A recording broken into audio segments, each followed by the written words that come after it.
A 14-year-old Singaporean student has been dealt with under the Internal Security Act. He began posting pro-ISIS material online, including videos created using gameplay from platforms Roblox and GoreBox. Mason the stuff. Mason was a known GoreBox YouTuber, and once beloved. That was until someone called EDGINESS called him out for sexually abusing his dog. Which is yesterday, a group of random people decided to confront GDEV and Vanisher for some unknown reason. Just to then get bullied by GDEV. What an oopsie-daisy surprise.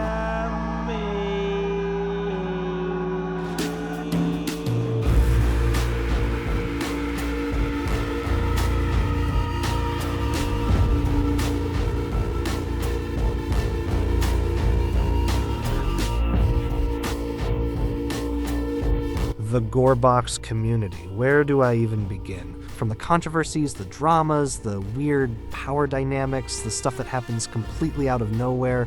I have never seen a community like this one, and I want to be clear, I am not saying this as some random outsider looking in. I have been here, I have talked to people on every side of every wall in this community. I have seen things that made me go, wait, that actually happened, more times than I can count. Now I know what some of you are already thinking. Every community has drama. What makes GoreBox special? And fair point. Every community has its problems. I have seen the Roblox community do its thing. I have seen the Minecraft community doing its thing. I have heard things about Blue Archive that I genuinely do not want to verify. But here is the thing about GoreBox that separates it from all of those. Those communities are big. Like, massive. When something goes wrong there, it almost makes sense just from a numbers perspective. However, GoreBox is not that. GoreBox is a relatively small, niche game with a relatively small community, and yet somehow this community has made it onto the news. Not once, twice, maybe more. I found out about this the same way Hank from Breaking Bad found out who Heisenberg was. And with the recent exodus of GoreBox developers, now is the time to look into this place, what has happened in it, and why I think it matters enough to talk about.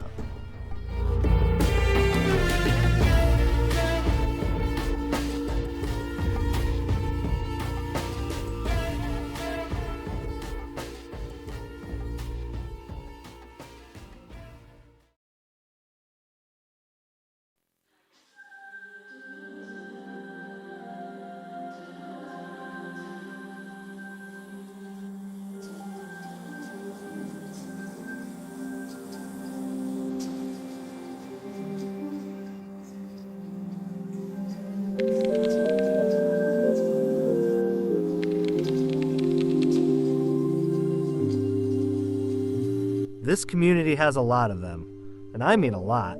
I have personally witnessed, or at least heard of, more exposures, callouts, and public meltdowns in this one community than I have in spaces 10 times its size. There's people like Mason. Mason, go! The numbers, Mason. What do they mean? Where are they broadcast? I don't know anything about any numbers. What about Cherryman, Peter Plays, GreenX, which for that one specifically, I was the one who made the video. So, yeah. And my honest feelings about all of it is mixed. Genuinely mixed. Not in a diplomatic both sides kind of way. More like I am tired. Like you see a new exposed video, and your first reaction is not curiosity or concern. It is just, oh, again, I guess that happens. Because here is the thing. Some of these exposures are completely valid. There are people in this community who have done genuinely awful things, and the community holding them accountable for that is fine. That is how it should work. But then there are exposures that make absolutely no sense, where someone got targeted not because they did something diabolically bad, but because a specific person did not like them and decided to weaponize an audience to take them down. And those two things are being treated like they are the same thing, and they are absolutely not. Here is the part that might be controversial, You can absolutely expose someone for saying something deeply offensive, the hard R, whatever else. But if the person making that video, and half the people cheering in the comments, have said the exact same thing at some point, then what the fuck are we actually doing here? And that is genuinely my biggest issue with how exposed culture works in this community specifically. Most of these videos are not made in the spirit of justice. They are made by someone who hated a person so much that they collected every piece of evidence they could find and threw it all at the wall, hoping something would stick and the person would lose their platform. And the irony that I keep coming back to is that a lot of the people making these expose videos have their own history, which I will get into way later when I talk about the GDEV and BXDEV situation specifically, because that one is a whole conversation on its own. But the cumulative effect of all of this is that expose videos have lost basically all of their weight in this community. There have been so many of them that when someone gets exposed now, the reaction is not shock or outrage. It is just, ooh, that person got exposed, and then people move on within a week. The format has been so overused that it barely means anything anymore. And ever since the Green X video came out, people started coming to me asking me to expose other people, and my answer every single time has been no. I am done with that. If you have evidence on someone and you think the community needs to know, that is your responsibility to act on, not mine. You are not coming to me because you think I am the most qualified person to handle it fairly. You are coming to me because I have an audience and you want to use it. And I want to give you a real example of how low this bar has gotten. Someone actually came to me and asked me to expose a content creator because they killed a fish on camera. A fish. They wanted me to make a full video, go after this person, take them down, the whole thing, over a fish. And I sat there reading those messages thinking, firstly, I eat fish, so I am not really sure where that leaves me morally. But more importantly, this is what it has come to. Someone genuinely thought that the right response to a content creator killing a fish was to mobilize an audience against them and end their platform. That is the bar now. That is where exposed culture in this community has landed.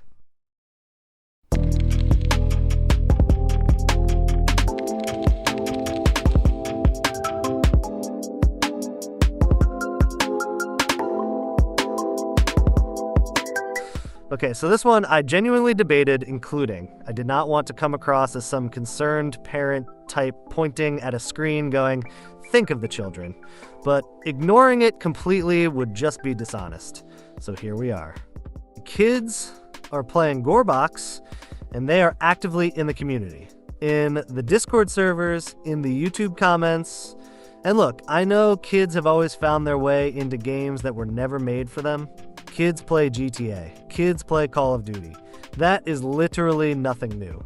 But the difference with GoreBox is not really the game itself, it is the community that surrounds it.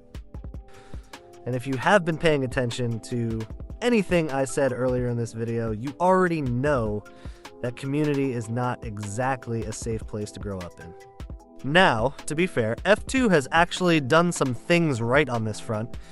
Despite my issues with their moderation, and yes, I will get into the server situation later, I can at least acknowledge that they have investigated and banned people from their Discord when it was necessary. That counts for something. But there is only so much a developer can control. Everything outside of the official spaces, the random servers, the comment sections, the DMs, that is completely outside their reach. And you do not even have to take my word for it. Go to any GoreBox video on YouTube right now and just look at the comments. You will find actual kids in there, which tells you a lot about who the mobile player base really is. My honest guess is that the majority of mobile players are under 13, and that might even be generous. Now here's where I have to be honest about something kind of ironic. I am not one of those YouTubers who loves kids. I am not a Minecraft YouTuber. I am genuinely not great with children, and most of the ones I have encountered online are honestly just really annoying, especially with how the current generation of kids behaves online. So the fact that I am sitting here making a point about children in a GoreBox video is already pretty funny to me. But that is kind of exactly why I want to be clear about where I am coming from. I am not a concerned politician trying to push some surveillance bill under the excuse of protecting kids. Those people use children as an excuse to control things that have nothing to do with child safety, and it is annoying every time. I am also not your parent, and it is not my job to be. That responsibility sits entirely with the people who actually chose to have kids. This is genuinely just me saying that this specific community, with everything I have already described in this video, is not a good place for someone who is still growing up to be spending their time. Not because I care deeply about children as a concept, but because it is just the honest truth, and it would feel weird to not say it. Most of the blame here lands on parents. If your kid is running around unsupervised in online communities, that is a parenting issue more than a GoreBox issue. So if you are a kid watching this right now, I am being completely sincere. Get out of here.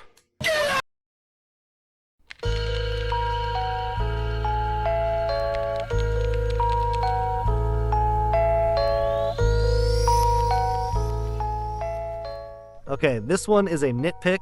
I own that fully. This is me being petty. You have been warned.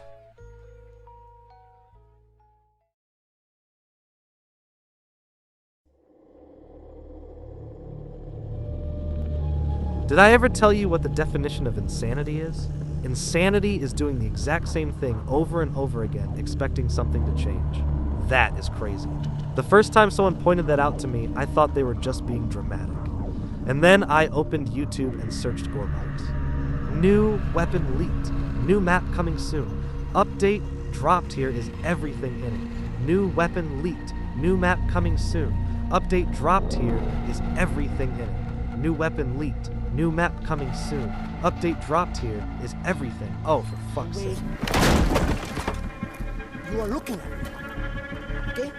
You have a fucking problem in your head. Do you think I'm bullshitting you? Do you think I'm lying? Fuck you! Okay? Fuck you! I see it everywhere I look. Every single time I open this side of YouTube, I see the exact same thing being done over and over and over again. And every single time these people are sitting there thinking, this time is gonna be different. No, it is not. It is the same video. It has always been the same video. It will always be the same video. And, okay. I need to be fair here because I know why this happens. It works. Views come in, I get it. Here is the actual thing that makes me want to lose my mind a little. When that format becomes basically everything on the GoreBox side of YouTube, it starts to suffocate anything else trying to exist in the same space. You want to make something creative, something that took actual effort and thought and time, good luck. There are exceptions, and I want to be clear about that because I am not just here to complain without acknowledging what is actually good. Falvin and Jaws are doing update content that is genuinely well-produced and engaging. Like, actually good.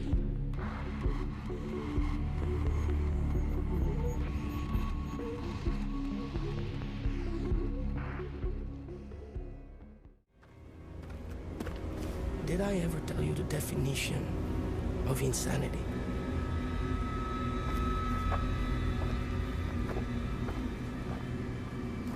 Oh, Jesus. No. Oh, fuck you!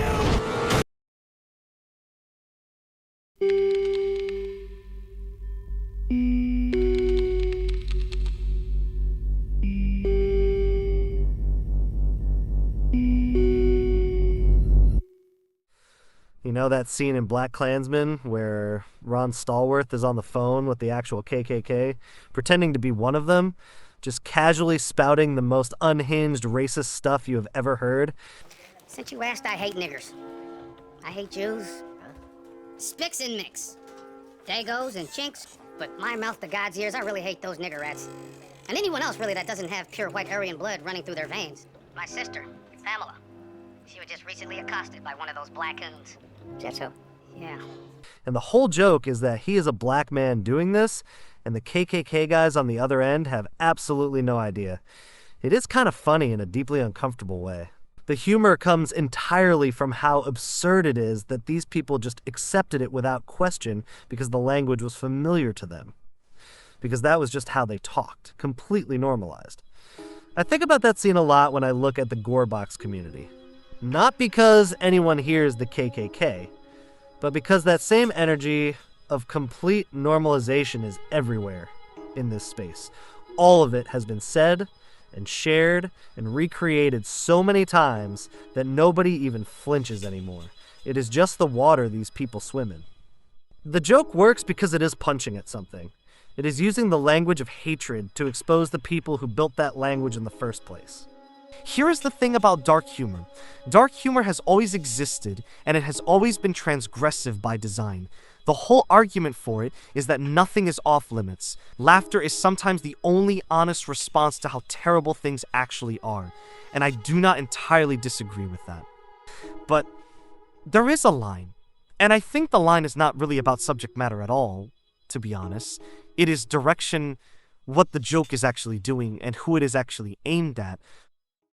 There was a school attack in Russia, and I went and looked at how parts of this community responded to it. Comments saying all Russian kids should die, not from people who were genuinely evil necessarily, just from people who had scrolled past so much of this content for so long that their ability to recognize a real tragedy had just completely switched off. And then it actually made the news again.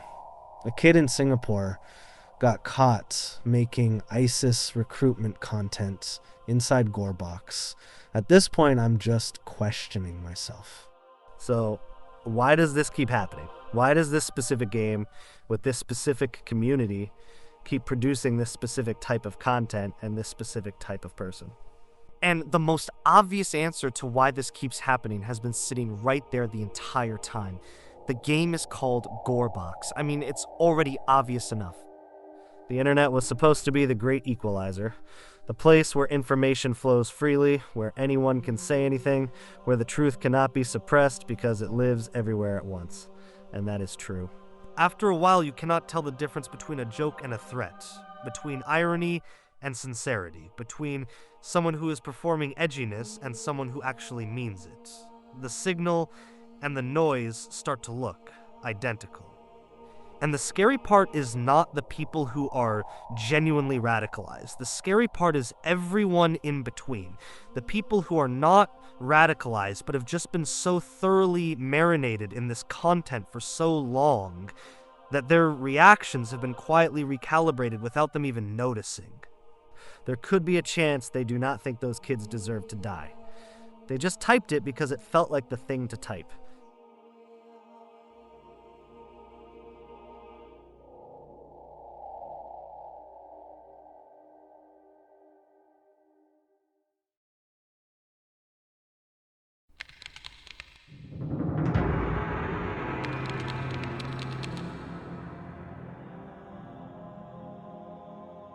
Videos made inside a game trying to be an actual movie or a series. That was a thing in GoreBox for a while, and then it died. But before I get into that, I want to talk about Gary's mod. People made genuinely incredible things with it. Gmod machinimas never died. They mutated. Every time the format felt stale, someone found a new way to push it. Every time one creator stopped, another one picked it up. No single person owned it. It belonged to everyone. GoreBox never got that. There was a version of GoreBox Machinimas that was genuinely trying to be something good. And for a while, people were making them. And then Ballcat left. Do you guys even remember Ballcat? He made Escape from GoreBox one of the most ambitious things anyone had tried in this community. And the community constantly devalued him for it until eventually he was just gone. The genre stopped existing basically after he left. And here is the part where I have to be honest, it was my fault. I made a review video on his series, he allowed it, told me I could go wild with it, and I did.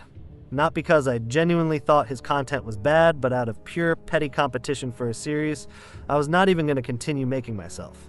I knocked out someone who was not even really a competitor. That is the actual reason. He told me straight up that he left because of me, because when I went against him, he saw it as the whole community going against him. At that point, I was the loudest voice in the room, and when I spoke, people agreed.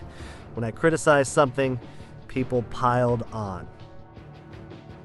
He told me I killed the creative side of GoreBox. He is not wrong.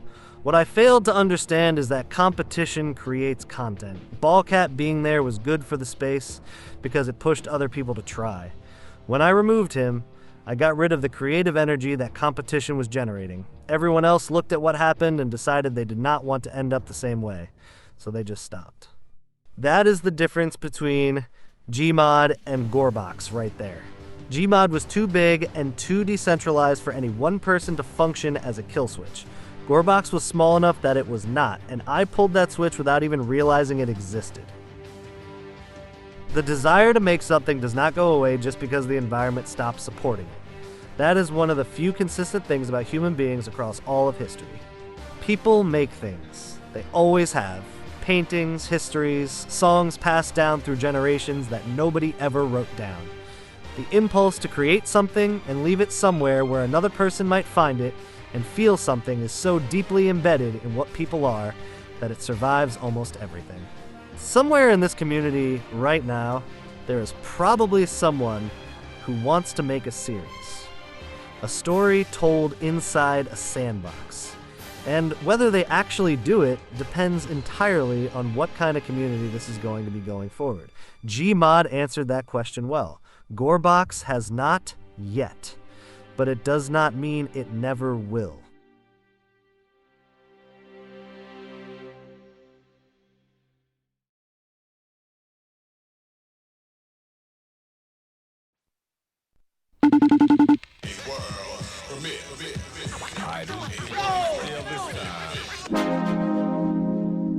Please leave your message for 213.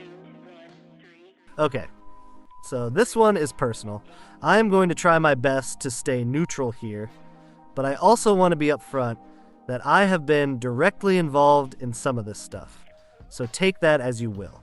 The F2 Games Discord server, the official server for GoreBox. This is the place that is supposed to represent the game and the community around it. So let me just tell you what happened.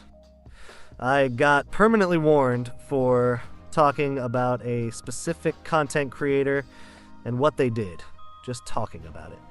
That was enough to get me permanently warned. Meanwhile, in that same server, people were posting Charlie Kirk memes, Epstein jokes.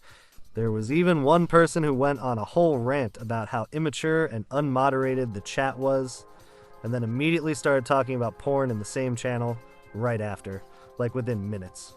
Now the warn, I got stayed permanent even after the server rules were changed to make warns temporary across the board. I genuinely do not think it is ever getting removed. The thing that surprised me the most, though, was finding out that the developers themselves apparently have limited control over what happens in their own server. The moderation team operates pretty independently from the actual development side of things. There was a situation where someone with an overseer role unbanned me at some point, and then one of the mods assumed a developer had done it without authorization and just rebanned me immediately. Which kind of explains what happened next. The server got raided. The official statement that came out afterward confirmed it. It's the former server staff leadership.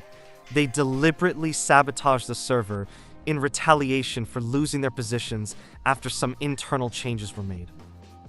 When I heard about it, I was not even that surprised, honestly.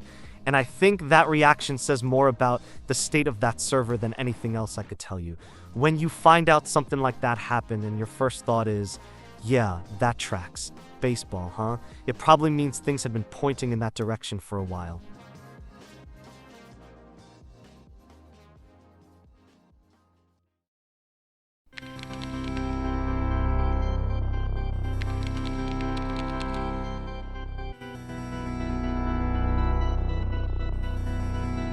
You ever play Far Cry 2?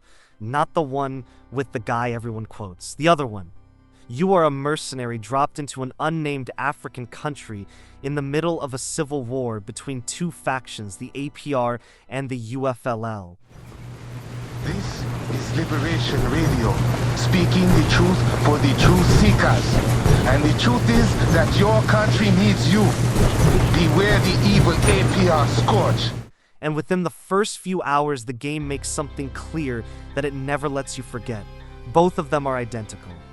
The war is the economy. The conflict keeps both of them fed, and neither of them has any real interest in it ending, because ending it would mean becoming irrelevant. You spend the whole game telling yourself that one side must be better, that there has to be a lesser evil somewhere in here worth backing. The thing is, there is no side. I think about that game a lot when I think about how human beings have always organized conflict. Pick any war in the last 100 years and give it enough time, and the lines between the righteous side and the other side start to blur in ways that nobody wants to acknowledge while the conflict is still going. The allies of one decade become the enemies of the next. The freedom fighters get into power and start doing the exact thing they were fighting against. The politician who built a career on cleaning up corruption turns out to have been running his own operation the whole time. It happens so consistently and so predictably that at some point you have to stop being surprised by it and start just accounting for it as a feature of how power actually works rather than an exception. The Jackal is an arms dealer. He is the one selling weapons to both sides simultaneously. And at some point in the game, he found you lying down after a malaria attack and started talking to you and taking a quote from a very old book, Beyond Good and Evil. You know, there's a book I read a long time ago. Still think about it every day. It helps me understand life out here. The book talks about men, about what motivates them. Simple, really. A living being seeks above all else to discharge its strength. Life itself is willed to power. Nothing else matters. The Jackal is not saying this to justify himself. He is saying it because he has watched enough human conflict up close that he stopped being surprised by any of it. A living being seeks to impose the weight of its own existence onto the space around it. Self-preservation is almost secondary to that deeper compulsion to grow, to control, to be felt by the world. Which is why the APR and the UFLL are the same, because the structure of what they are doing is identical. Two forces projecting their will outward, each one calling the other the obstacle, each one generating enough conflict to justify the next expansion of their own power. I went into this expecting something closer to a clear picture. I talked to people. I spent weeks inside this from multiple angles. I got information from directions I did not expect, and what I ended up with was not a villain and a victim. It was two people who have both done things that are genuinely hard to look at, each using the other as a mirror that only shows the reflection they want to show. I reached out to both of them, offered them both the same thing. Just a straightforward conversation, present your perspective, let the people watching decide for themselves. Both of them declined, and because of that, nothing gets shared. None of it. The rule I set before I reached out was simple, and I am keeping it. Both sides participate or nothing gets used. The moment one person says no, the whole thing stops. That is the only way any of this stays honest. I am not going to present a conclusion I was never qualified to make in the first place. What I will say is that I do not trust either of them. When I say I do not trust either of them, I am not saying that from some elevated position where I get to look down at everyone else in this story. You already know what I did in Chapter 5. I killed an entire creative genre out of envy for a series I was not even going to continue making myself. I used influence carelessly, and someone paid for it. I have been a triple agent in this community, talking to multiple sides simultaneously, gathering information, staying neutral when taking a position might have actually helped someone. I have done things in this community that I am not proud of, and I told you about them directly because I would rather you hear it from me than from someone using it as a weapon later. And believe me, people have tried to use it as a weapon. There was a point where someone told me directly that if I kept going, they would take me down too, that I would go down. The funny thing about that threat is that the person making it thought they had something equivalent to use against me. They did not, and I uploaded anyway, and I am still here, and they are not. The difference between me and the situation I am describing is not that I am a better person, it is just that I told you. I put it in the video, I said it first. I did not wait until someone exposed me to acknowledge it. You can trust whoever you want. That decision is yours.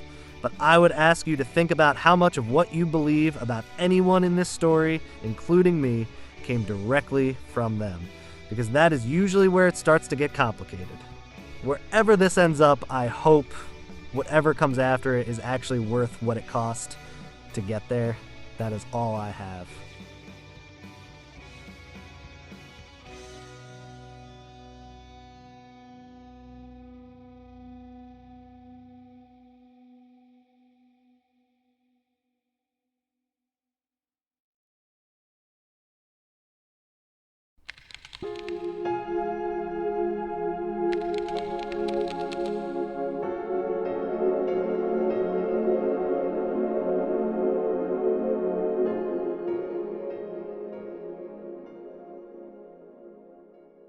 Okay, so after everything I just said across this entire video, I want to be completely straight with you about something. The game is still good, like genuinely good. I have put in over 500 hours into GoreBox, and the overwhelming majority of that is single player alone. And it feels important to say that out loud in a video that has spent this long cataloging everything broken about the space surrounding it. Because here is something I have been thinking about for a long time now. There is this idea, just a feeling that a certain kind of art gives you, where you find something so purely beautiful and so perfectly yours that the world around it stops mattering for a while. You are just in it, whatever it is. A song, a film, a game. And for a moment the noise goes away and there is just the thing itself and you inside it. GoreBox at its best does that for me.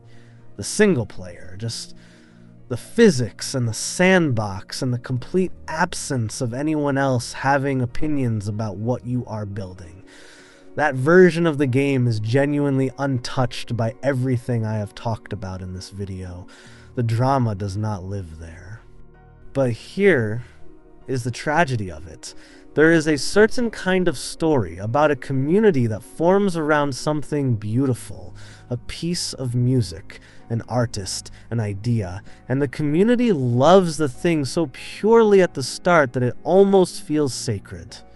And then slowly, the community stops being about the thing and starts being about itself, the relationships, the hierarchies, the drama, the power dynamics, the way people use the thing as currency for something uglier, and by the end the thing itself is still there, still just as beautiful as it always was, but you can barely see it anymore through everything that has grown up around it.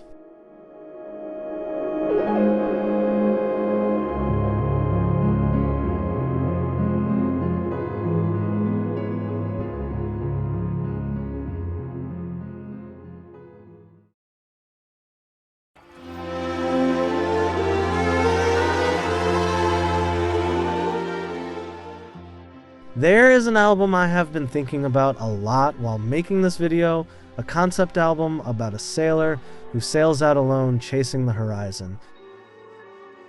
The thing that makes the whole record hit the way it does is that the horizon is unreachable by definition.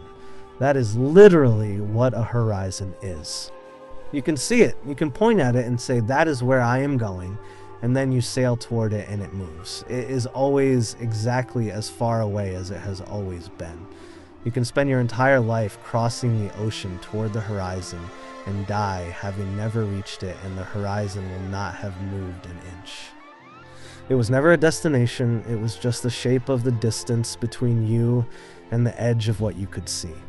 I think about that when I think about what it means to be a content creator inside a community like this one. You are always chasing something, more views, more subscribers, more influence, more relevance, and it moves. It always moves. The moment you reach the number you were aiming for, there is a new number. The moment you win the drama cycle, there is a new drama. The moment you become the loudest voice in the room, someone else starts getting louder. And with multiplayer getting removed permanently, the game is becoming a pure single-player experience going forward anyway. Which honestly might be the most quietly correct thing that could have happened to it. Strip away the layer where everyone has to interact and perform and compete, and what you are left with is just the thing itself. So where does that leave you as a player? My honest advice is simple. If you are a normal player who just likes the game, stop interacting with the community entirely. Do not join the Discord. Do not get involved in the drama cycles. Just play the game and leave it at that. The game does not require the community to be enjoyable, and separating the two is probably the healthiest thing you can do. For content creators, it is more complicated because you need the community to have an audience. That is just the reality of making content around a game.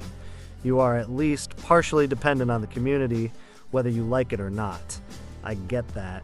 But even then, I think there is a version of being a GoreBox creator that does not require you to be inside all of this constantly. You can make the content, put it out, and step back. For everyone else, if the community has genuinely made you want to quit the game entirely, just do it. Leave. The game deserves better than the loudest parts of its community, and you probably deserve better too.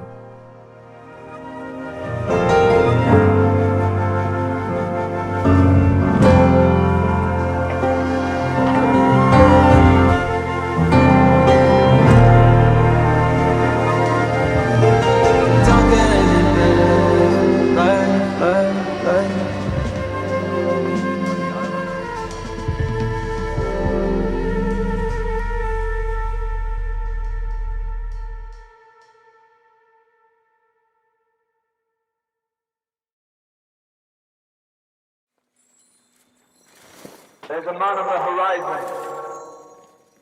Paradise is just behind him. But if he turns around, it disappears.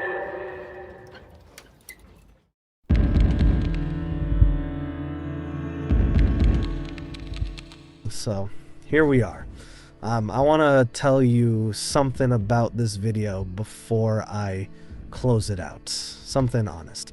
This video is a side quest. I mean it in the very literal sense that my actual life has been running in the background this entire time, and it has been running loud. The world kept moving while I was writing scripts and collecting screenshots and reaching out to developers and trying to figure out how to be fair to people who were not being fair to each other. And I think there is something worth sitting with in that, about what it means to pour real time and real energy into something like this, while your actual life is standing at the door knocking. That sailor I mentioned in the last chapter, the one chasing the horizon, here's the part I did not fully get to say. The album that tells his story opens with a promise, a quiet promise made before the journey even starts, before the sailor has any idea what the ocean is going to cost him, before the storm, before the sea serpent, before the slow hallucinatory acceptance of what he has actually sailed himself into. He makes a promise to someone he is leaving behind, and the promise is simple. I will be there when no one is. And the album ends with him drowning, but the promise was kept. That is the thing the album understands, at least in my view. The sailor did not fail because he drowned. He failed to reach the horizon, but the horizon was never actually the mission. The mission was the promise. The mission was the act of sailing. The mission was the willingness to cross the ocean in the first place, even knowing, on some level, that the ocean does not give things back. Here is what I have been slowly figuring out. I have gone by names I no longer use, made videos I deleted, built things I tore down, come back after swearing I was done, hurt people I should not have hurt, and spent more hours than I can count inside a space that this video has just spent a significant amount of time explaining is genuinely broken in some pretty deep ways. And I am not quitting. I want to be clear about that because I know how a video like this can read. A long critical analysis of a community you have been part of for years, talking about everything wrong with it, discussing stepping back and focusing on real life. It sounds like a goodbye. It is not that kind of goodbye. It is more like, you know, when you have been walking for a very long time and you are not at the destination yet, and you are not going to turn back, but you also need to just stop for a second. Just stop. Sit down on whatever is nearby. that is where I am. The sailor in the album does not turn back. And there is a track on that album, a moment where everything goes quiet and instrumental, and there are no lyrics at all, just the sound of what it feels like right before you accept something you have been running from. A hallucination of the ending before it arrives. At some point, the person you have been fighting against is yourself, and when you finally stop fighting the silence that follows is almost peaceful. I think I have been fighting myself for a while now. The version of me that wanted to quit. The version of me that wanted to burn everything down and start over. The version of me that wanted to be everyone is speaker, and the version of me that wanted to disappear entirely. All of them pulling in different directions while I kept making videos and deleting videos and coming back and leaving and coming back again. Again, definition of insanity. The album ends in drowning, but it also ends in a loop. The ending was always already in the beginning, and there is something in that structure that I find genuinely comforting rather than bleak, because it means the whole thing was always one continuous thing. Just a story that was always going to end exactly where it ended, with the horizon still on the horizon exactly where it was always going to be. I am 17. I have a life that is beginning to ask real things of me, like university social life. And I am not going to pretend that content creation sits at the same level of importance as those things. It does not. And I have something else in the works. But before I get there, before any of that, I need to just sit here for a second and actually look at what this has been. 3 years. 3 years of this community. 3 years of making things and deleting things and coming back and leaving and coming back again under different names with different ideas about who I was supposed to be. And the whole time the community was there. Always there. Waiting, watching, agreeing when I said things, piling on when I pointed at something, following whoever was loudest, and for a while that was me, and I did not handle it well, and people got hurt, and genres died, and I had to sit in a room and type out apologies to people who deserved better than what I gave them. I think about the sailor, still out there, the water getting louder, the horizon still exactly as far away as it always was, and I think about the music, still playing somewhere, underneath everything, the beautiful thing that started all of this before the community formed around it, and the community started eating itself. And I think about how that kid had no idea, how he genuinely had no idea what any of this was going to turn into, or cost, or mean, how he would have kept going anyway, even if he did, because that is what you do when you find something that feels like yours. You hold on to it. The sailor never reached the horizon, but he kept the promise. And maybe that was always the whole point.